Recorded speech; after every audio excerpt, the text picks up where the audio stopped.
Halo teman-teman dimanapun kalian yang sedang mendengarkan. Sebelumnya perkenalkan nama aku Devi.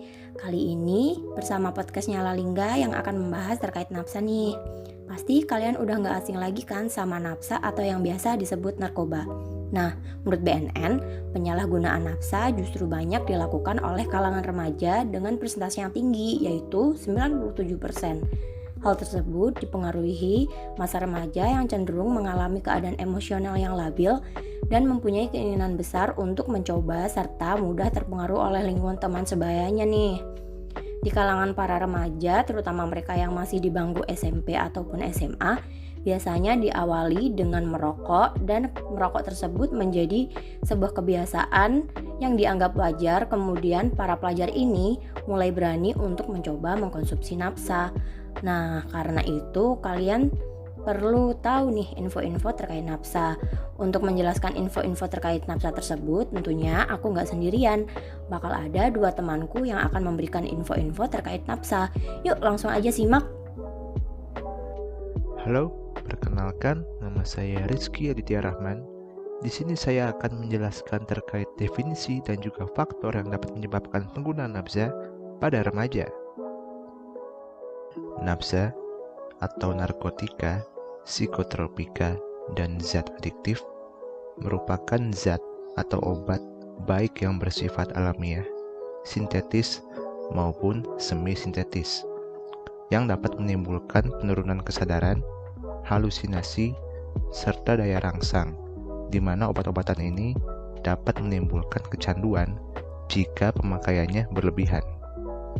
Namun, sebenarnya obat ini dapat dimanfaatkan untuk mengatasi penyakit seperti nyeri dan dapat memberikan ketenangan apabila digunakan dengan pengawasan dokter. Jenis narkotika terdapat 3 golongan.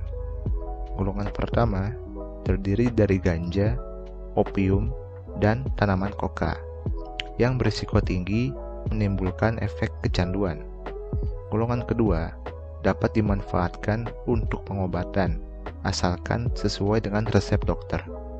Terdapat 85 jenis obat-obatan yang diantaranya seperti morfin, alfa-prodina, dan lain-lain yang berpotensi tinggi menimbulkan ketergantungan. Golongan ketiga memiliki risiko ketergantungan yang cukup ringan dan banyak dimanfaatkan untuk pengobatan serta terapi. Selain itu, jenis narkotika juga dapat dibedakan dari proses pembuatannya. Jenis yang pertama yaitu jenis narkotika sintetis. Jenis ini didapatkan dari proses pengolahan yang rumit, yang sering dimanfaatkan untuk keperluan pengobatan dan juga penelitian. Contohnya yaitu amfetamin, metadon, dan dexamfetamin. Jenis yang kedua yaitu jenis narkotika semi-sintetis. Jenis ini menggunakan bahan utama berupa narkotika alami yang kemudian diekstrak. Contohnya adalah heroin, morfin, dan kodein. Jenis ketiga yaitu jenis narkotika alami. Jenis ini bersifat alami dan langsung bisa digunakan melalui proses yang sederhana. Dikarenakan kandungannya yang masih kuat, zat tersebut tidak diperbolehkan untuk dijadikan obat karena memiliki dampak yang buruk bagi kesehatan, bahkan dapat menyebabkan kematian. Halo teman-teman, kenalin nama aku Panji. Nah, tadi teman-teman kan udah mengetahui tuh apa itu nafsa, terus definisinya apa aja, jenisnya apa aja, terus faktor yang menyebabkan penggunaan nafsa itu apa aja. Nah, di sini aku bakalan ngasih tahu ke kalian tentang dampak dan cara menghindari penyalahgunaan nafsa nih, teman-teman. Nah, buat teman-teman udah tahu belum dampak dan bahaya nafsa itu apa aja?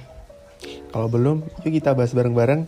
Yang pertama ada dehidrasi, yaitu dapat menyebabkan keseimbangan elektrolit berkurang yang menyebabkan kekurangan cairan dalam tubuh.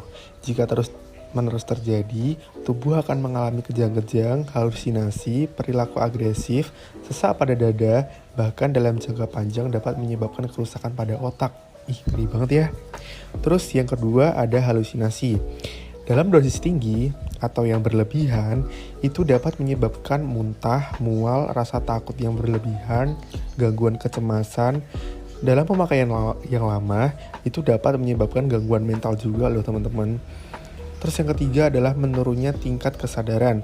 Dosis yang tidak tepat justru akan membuat tubuh terlalu rileks sehingga kesadaran berkurang drastis yang dapat membuat koordinasi tubuh terganggu, sering bingung dan terjadi perubahan perilaku, bahkan dapat menyebabkan hilangnya ingatan serta sulit untuk mengenali lingkungan sekitar. Terus yang keempat adalah gangguan kualitas hidup, yaitu sulit berkonsentrasi, ada masalah keuangan, hingga harus berurusan dengan pihak kepolisian jika terbukti melanggar hukum. Terus dampak yang terakhir adalah kematian, yaitu adalah dampak terburuk dari penyalahgunaan nafsa karena dosisnya terlalu tinggi atau biasa disebut dengan overdosis gitu ya. Terus yang bisa mencegah dan menangani penyalahgunaan nafsa itu apa aja nih?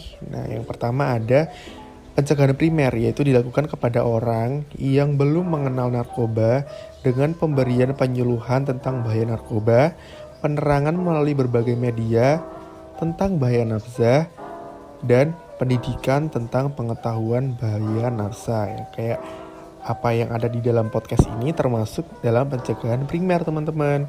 Terus yang kedua adalah pencegahan sekunder, dilakukan kepada orang yang sedang coba-coba atau untuk mendeteksi dini pada anak, konseling, bimbingan sosial melalui kunjungan ke rumah, penanganan dan pendidikan, pengembangan individu, dan pengembangan keterampilan individu. Jadi ya seperti itu ya teman-teman. Terus yang terakhir adalah pencegahan tersier, yaitu dilakukan kepada orang yang sedang menggunakan narkoba dan pernah atau mantan pengguna melalui kegiatan konseling dan bimbingan sosial kepada pengguna dan keluarga serta kelompok lingkungan, menciptakan lingkungan yang kondusif bagi mantan pengguna agar tidak terjerat kembali. Itu teman-teman. Nah, jadi teman-teman sebisa mungkin di sini untuk menghindari narkoba karena dampak yang ditimbulkan itu sangat-sangat merugikan dan dapat merusak lah intinya gitu ya teman-teman. Pokoknya jangan sampai menyalahgunakan nafsa, oke? Oke deh, sekian dari aku. Thank you teman-teman. Setelah mendengarkan informasi nafsa tersebut, pasti kalian lebih tahu apa itu nafsa, bagaimana bahayanya terhadap tubuh, apa saja dampak bagi kesehatan, dan bagaimana cara kita untuk menghindari penyalahgunaan nafsa. Gak terasa juga nih, kita udah ada di penghujung podcast. Aku sangat mengucapkan terima kasih kepada teman-teman yang sudah mendengarkan, dan aku juga berterima kasih kepada temanku Panji dan Adit yang sudah memberikan informasi yang sangat bermanfaat. Nah, untuk terakhir nih, jadi jangan sekali-kali teman-teman mencoba nafsa, karena sekali kalian mencoba menggunakan nafsa, kalian akan terjerat selamanya. Sampai jumpa di lain waktu. Bye.